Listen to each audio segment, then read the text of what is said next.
Hi, this is Kathleen with Kal-Ven Tag and Title Service, located at 7000 BELAIR Road, Baltimore, Maryland. Zip code is 21206. Our phone number is 410-668-6000. Our website address is www.kalventagtitle.com. Our business hours are from Monday through Saturday from 8 a.m. to 7 p.m. and Sunday is 1 to 6.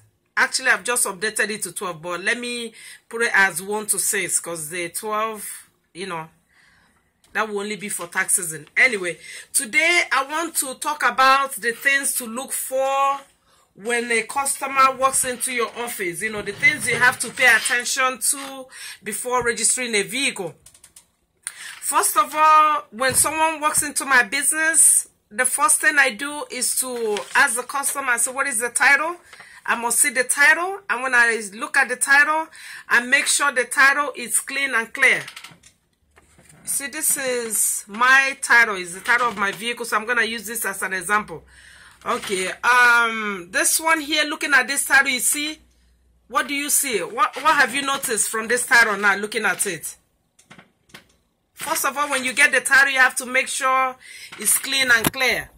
Let me have you look at the title. How come it's not switching? Anyway, for some reason the video is not like switching to the other side. Anyway, this title, looking at it, you see this announcement here that says SAL. This is not good. This is savage. With something like this, you cannot register the vehicle. When you see something like this, SAL means a savage.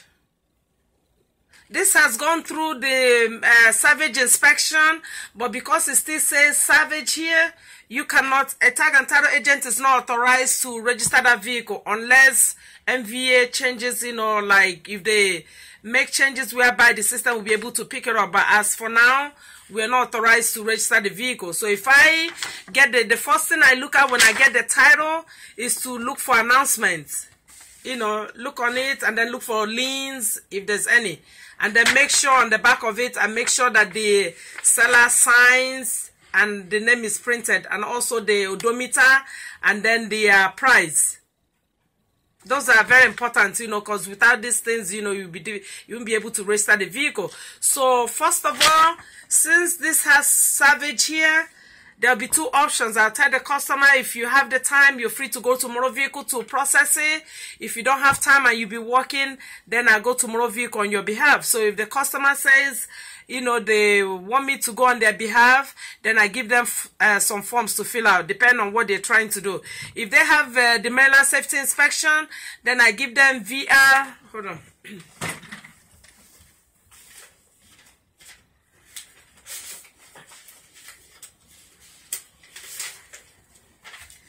If they have the Maryland safety inspection, the only form I give them to fill out is, okay, it'll be two forms. This here, which is VR005. This is application for new title. And then the second form I'll be giving the customer to fill out will be the power of attorney. That's VR470. Is it 470 or 150? Actually, we'll say power of attorney. When you come here, I give it to you.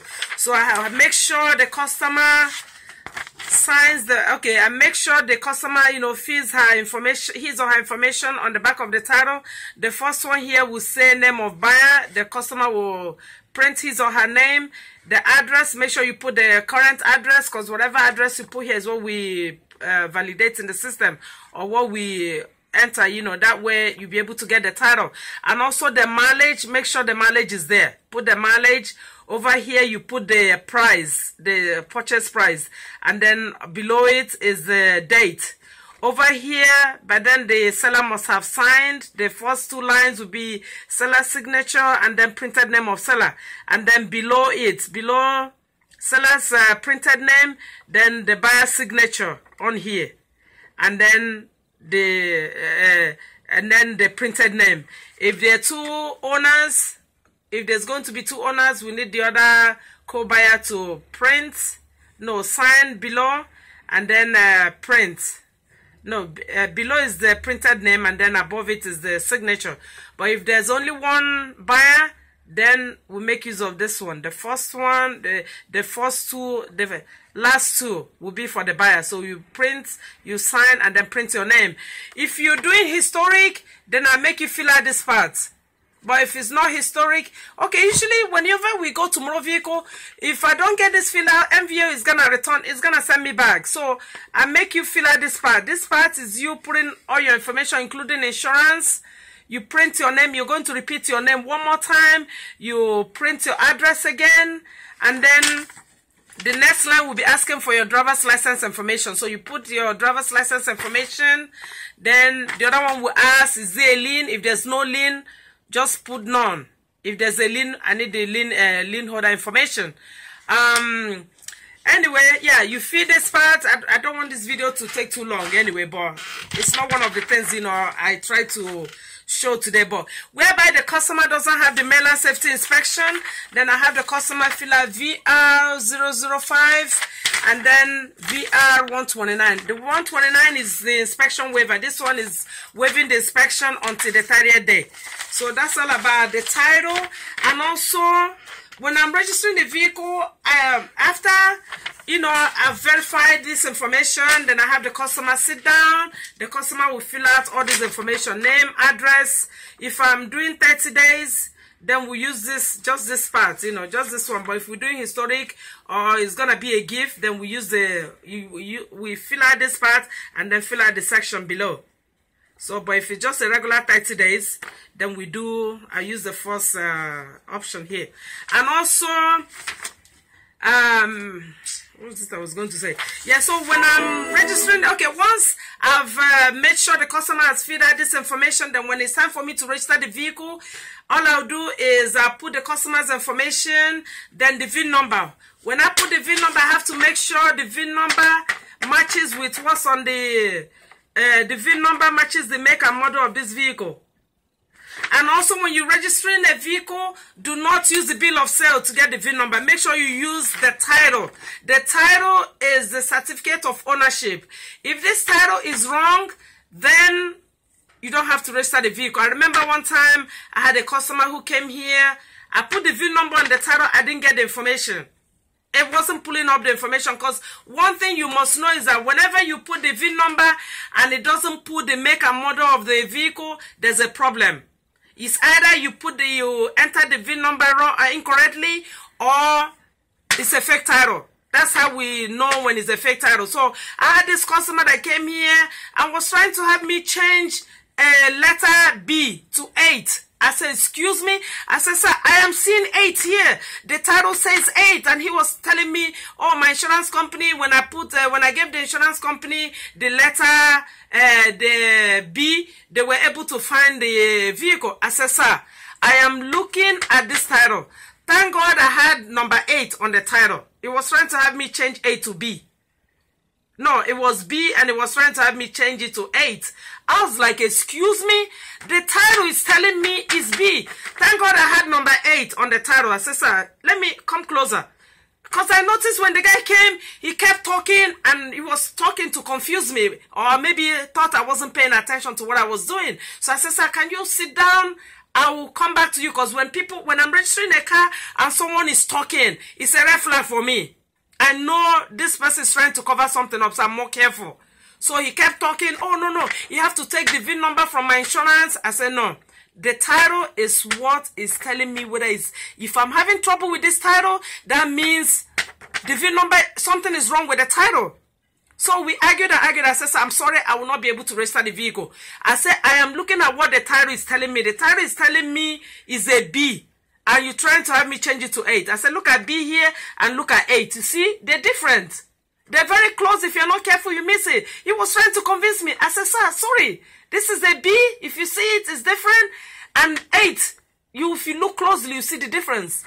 So, to cut story short, I let the people go. So, if I had listened to him to register that vehicle, it would have been he would have left me with the wrong title. So, be careful. When you're registering a car, especially when the customer starts talking, don't listen to them. Pay attention. Get the VIN number from the title. If the VIN number says otherwise on the title, then do not register the vehicle. So that aside, and also the mileage, you pay attention to the, make sure it's the make, whatever is saying on the title is what the system is telling you. Because sometimes you might put the VIN number and it will give you a different vehicle. So pay attention that is giving you what you recording, you're entering to match what's on this title. If it's different, you cannot register that vehicle. And also the class of the vehicle. When you put in the vehicle in the system, make sure you follow what it says here. Class is A, passenger A. Make sure you select passenger A. Whether it's a minus 3,700 as the gross vehicle weight, you select the right option. Make sure if it says passenger A, it will definitely tell you whether it's if the gross vehicle weight is minus or plus. So sometimes the system might default to minus 3,700 and the title is telling you it's plus. So make sure you pay attention to the title to match with the system. So if it corresponds with what's on the title, then you proceed. And also the mileage. Make sure the mileage on the front of the title is higher than what is being claimed on the back of the title. If what is being claimed on the if the odometer here is higher than what the person is claiming here, then it's not the actual mileage. That becomes odometer discrepancy. That means something has happened to the odometer.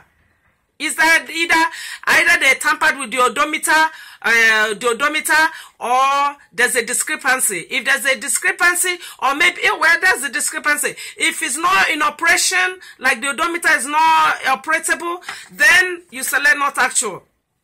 And then when you say not actual, make sure the customer, they have to select the option that says not actual. Make sure you pay attention to that. Don't just register a vehicle and then without paying attention. You have to be checking, because if you register that vehicle and if you register the vehicle with the lower mileage, sometimes the system, here in Maryland, the system will pick it up. It will tell you the mileage reported on motor vehicle is higher.